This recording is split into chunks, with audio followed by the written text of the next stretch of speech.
یہ ارشاد ہمارے نبی پاک کا ہے، ارشاد ہمارے نبی پاک کا ہے. اور سے سننا، اگر تم چاہتے ہو کہ نعمتیں تم پر قائم رہیں تو انہیں لوگوں کے سامنے بیان نہ کرو، کیونکہ ہر سننے والا آپ کا خیر خواہ نہیں ہوتا.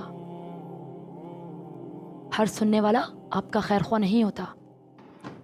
ہمارے نبی پاک فرماتے تھے صلی اللہ علیہ وسلم، کہاں آ رہے ہو، کہاں جا رہے ہو، کتنا مال ہے آپ کے پاس، کتنا لوگوں کو دیا ہے، کس کے پاس ہے، کچھ بھی کسی کو مت بتاؤ.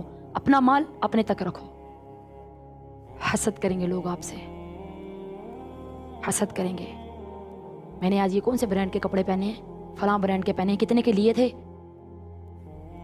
لوگوں کی حب جاگ گئی، بندہ کتنا امیر ہے یار، اس کے پاس اتنا پیسہ ہے یار، یہ وہ. نظر کھا گئی، واپس نہیں آئے گا. ایک بار چلا گیا نہیں آئے گا. حسد ایسی چیز ہے جب تک آپ سے وہ چیز چھن نہیں جائے گی حسد کبھی ختم نہیں ہوگا لوگوں کا. سب کے لیے یہ کتنا ہے چھپاؤ، اللہ کو پتہ ہے، آپ کو پتہ ہے. کس کو دیا ہے مت بتاؤ کسی کو، میں نے اس کو اتنا دیا ہے. اللہ کو پتہ ہے، آپ کو پتہ ہے، وہ تیسرے بندے کو پتہ ہے. ہر چیز چھپا کے رکھو. کہاں جا رہے ہو مت بتاؤ کسی کو، کہاں جا رہا ہوں میں. کہاں سے آئے ہو مت بتاؤ کسی کو، مت بتاؤ. حاسدین ہے یہ دنیا، حاسدین ہے، فانی حاسدین. ختم ہو جائے گی. حسد نہیں ان کے اندر سے ختم ہوگا. جتنا بھی کوئی کہہ لینا میرے اندر حسد نہیں، حسد ہوتا ہے کہیں نہ کہیں چھپا ہوتا ہے کونے میں.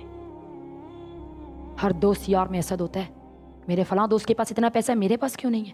میرے فلاں دوست کی بندی بہت خوبصورت ہے، میرے پاس بندی کیوں نہیں ہے. چھن جائے گا، یاد رکھو. کسی کو مت بتاؤ میرے پاس کتنا ہے.